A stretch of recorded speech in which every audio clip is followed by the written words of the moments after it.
pursue your admiration and then figure out what it means. Like maybe it's a sign that you should be doing more of that thing. If you admire charity, maybe that's your sign that you should be doing more of that. Figure out in your environment and the people you look up to and what you admire and what influences you, and be like, okay, what about this is virtuous that I want to embody within myself? And then what about this might happen if I do start to embody that? What's the potential downside?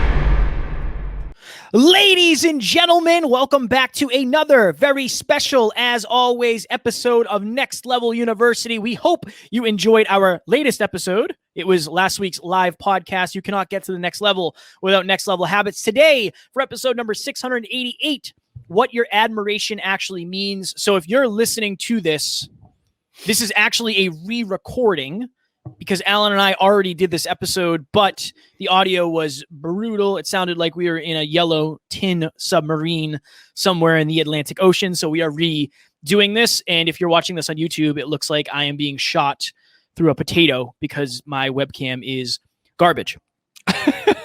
But with that being said, we intend on bringing the value. So what your admiration actually means. Joe Rogan got me into podcasting. He is the reason that I am a podcaster. He is the reason that you guys listen to me, because I never would have started a show if it wasn't for him. I went and saw him do comedy, and it wasn't the same. It was a completely different version of Joe Rogan because he was doing a completely different thing. What I admire about him in his podcasting is his curiosity, his intellect, his ability to interview. The way he cracks jokes on there is good, but like it just seems like you get a good idea about his character. When he's doing comedy, he's a completely different person. It's more ego. And that's just not something I admire about him. So the goal in this episode is for you to understand, who do you admire? Why do you actually admire that about them? And what does it mean for you? So I think what's really important here, and I'm grateful that we're able to do this episode a second time because we get a chance to do it even better. And there's sort of three buckets of heroes that I have. And again, the point of this is, if you're out there listening, you do admire certain people, fictional people in movies, people you've met in person, potentially heroes on social media or heroes in general. And I have many different heroes. I've got fictional heroes. I've got people that are heroes that I admire in my real life. And then I've got, heroes that I haven't met that are famous people. Like, for example, Tony Robbins, stuff like that. So if you're out there listening, write down your heroes. And then more importantly, write down why you admire them. Because your admiration is trying to tell you something.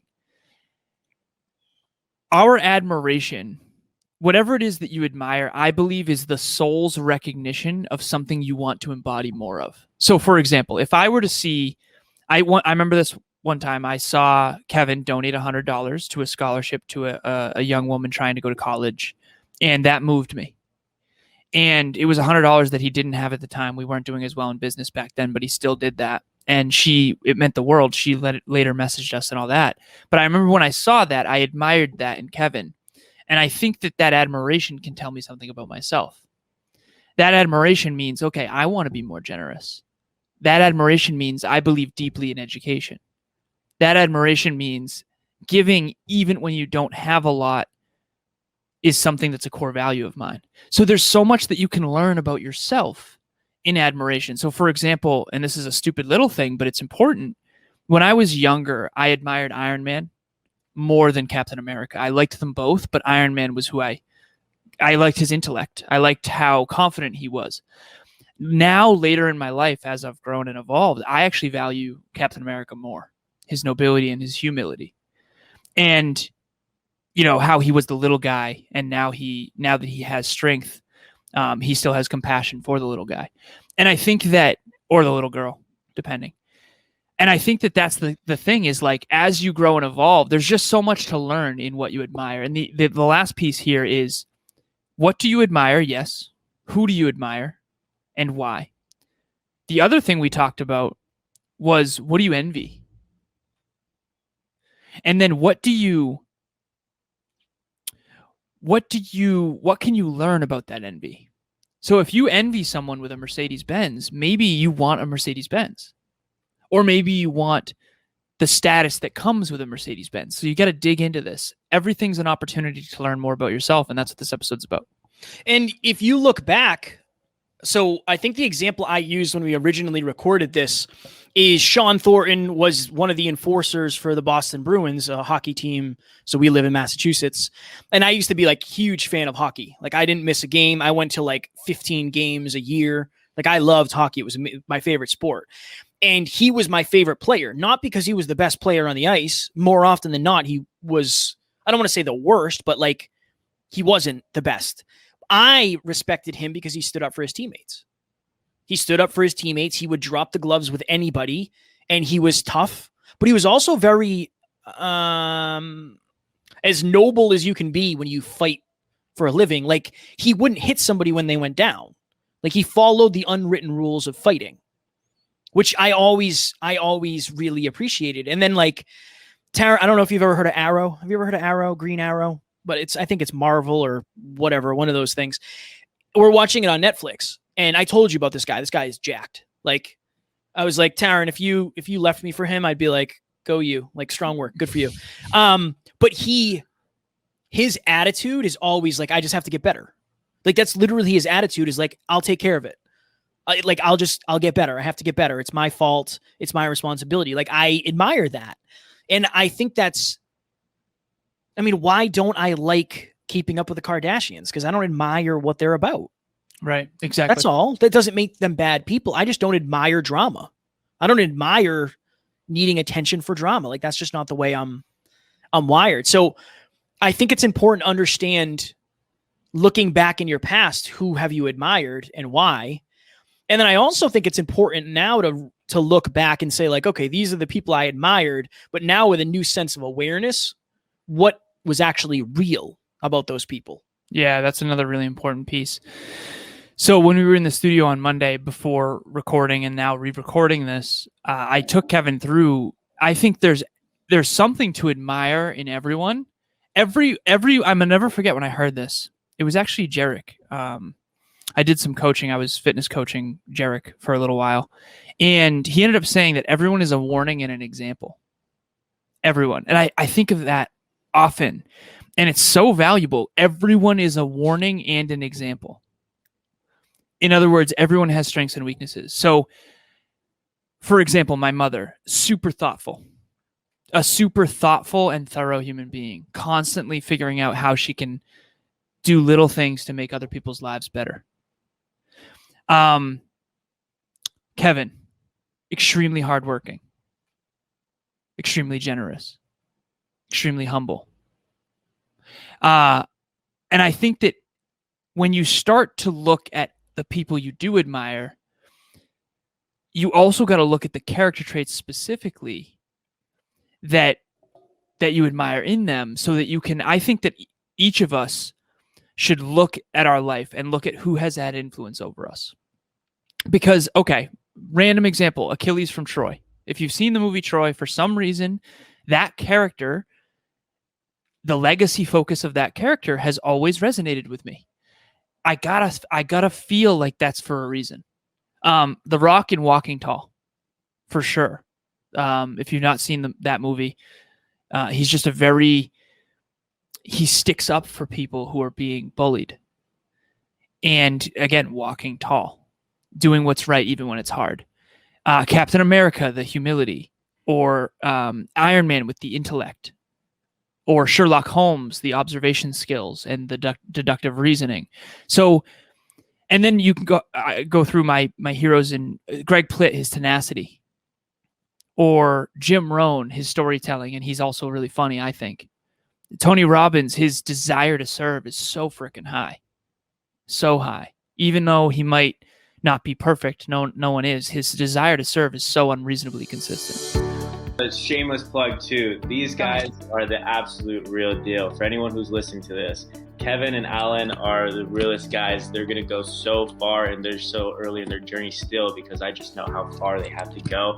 And everything that they teach, everything that they preach and they're doing is the same exact stuff top of the top guys are doing. They literally have mimicked it to a T. So I absolutely shameless plug for those guys. They have all the greatest intentions to just simply help people grow and want to accomplish their dreams. And so I absolutely just want to say that and let you guys know that you guys are doing an incredible job with everything that you guys are doing for just the community that you guys are building. And, I love to see it, and I can't wait to be able to do more stuff with you guys.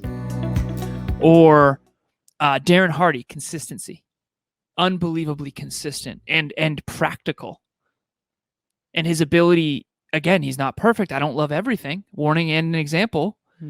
But his book, The Compound Effect, is truly the best book ever, the most useful book ever written. I'll say that. And then Wayne Dyer, his spiritual centeredness. Here's the thing. And Brendan Burchard, character focus, like he's just extremely within integrity. Like, he never swears. And I'm not saying that I swear. I'm not saying that I want to not swear. What I'm saying is I admire the fact that he's not willing to swear to get more views, because that's outside of integrity with him, even though other people want him to or do on his stage or whatever. So I just went through many people that I admire and then what I admire about them. And just remember, everyone's a warning and an example. And Dave, for example, Dave Meltzer, mastery, his reps and his consistency on speaking and oratory and podcasting, it's unbelievable. It's genuinely unbelievable. So there's something to admire in everybody. And I think what we all should be doing is looking at what we admire and then trying. I think it's the soul's recognition of what we want to embody. So I don't value, okay, what's the warning of Iron Man? Arrogance.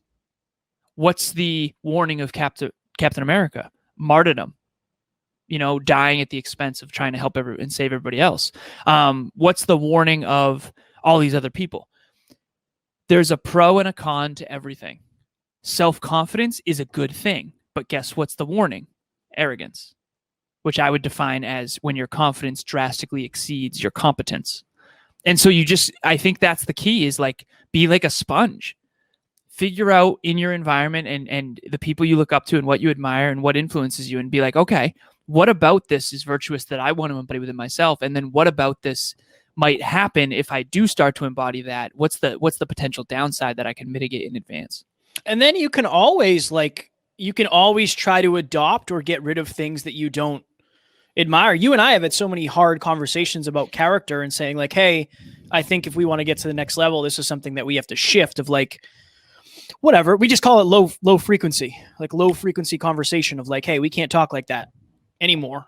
And again, you do you. If you're a comedian, that's what you get paid for.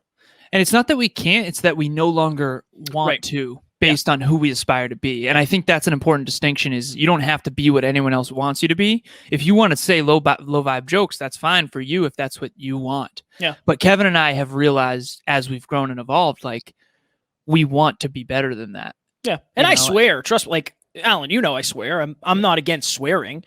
I sometimes think it's funny, but like, I admire a well-timed joke. Like, I do. I admire a good sense of humor, like a level sense of humor. So I think that's important too. But I look back in my past and it makes sense. Like, I've always admired people who help the underdog. Yeah. Like, story of my life, I just always have. I've always tried to help the underdog because I feel like I was an underdog. Right. I always admired people who gave away money. Like, I love, like, when Oprah gave away $3 million when we went to see her at UMass Lowell, like, that was life-changing for me. I didn't get the $3 million. Like, that's not why it changed my life. It changed my life because it was like, I admire that. Like, just like this, like, in a snap of a finger, she's like, I'm going to donate $3 million. That made me question, like, I need to have more money because I'd love to be able to do that. Like, I want to buy somebody a car and just say, like, here's a car. Like, I admire that. So I do. I think it's important to chase it. I don't want to say chase it. Pursue your admiration and then figure out what it means. Like, maybe it's a sign that you should be doing more of that thing. If you admire charity, maybe that's your sign that you should be doing more of that. Yeah, it is. Right? If you admire, I don't know, like, if you admire somebody who's super heart driven, maybe that's a hint that you should do things that are more heart driven instead of logical. Try it out and see. Johanna Nunziata, shout out to Johanna. Like, I do admire her so much for what she's doing for kids.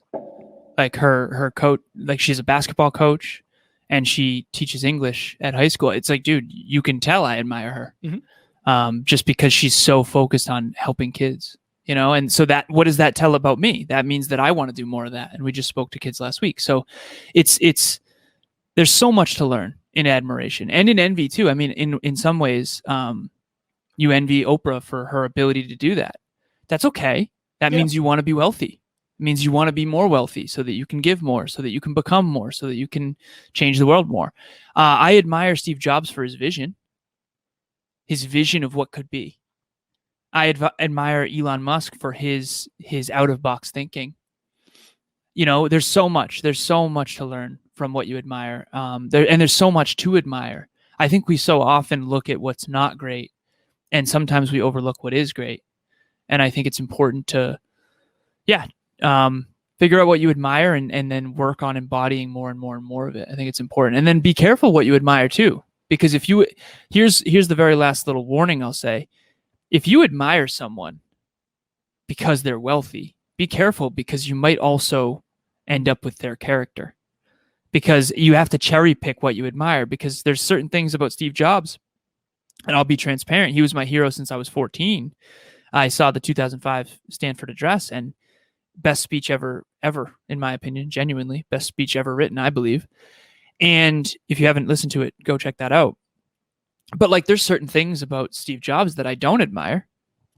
You know, I admire specifically his intellect, his communication abilities, and his vision, and his ability to take complex things that are difficult to understand and communicate them in a concise, tangible way.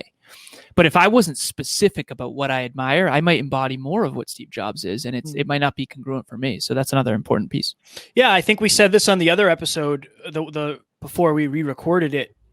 Understand that if you admire the result, it's just as important to admire the character.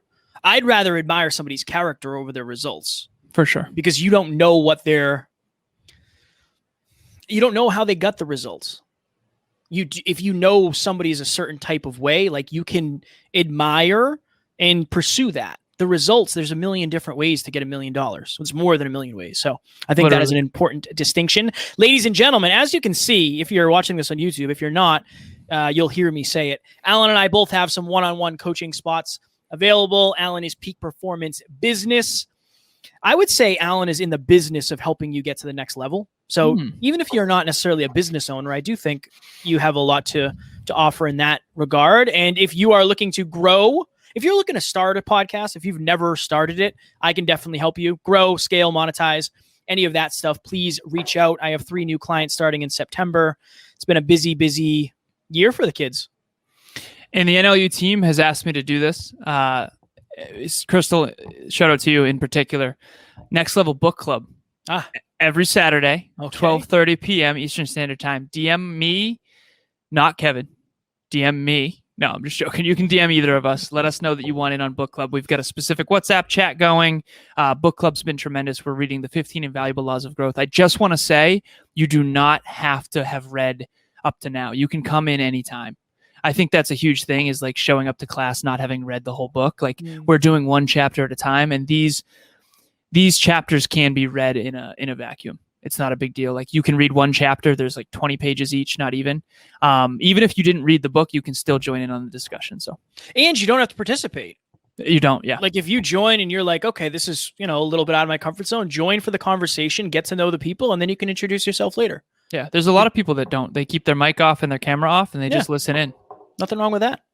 Amen. You dig it? I dig it. Ladies and gentlemen, we appreciate you. Up next. So technically, if you're listening to this episode, the other episode already dropped, but it's the Q&A from last week's live podcast. How do you really cherish the small wins?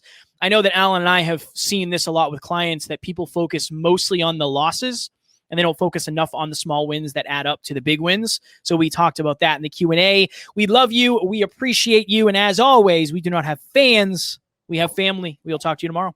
Talk to you soon.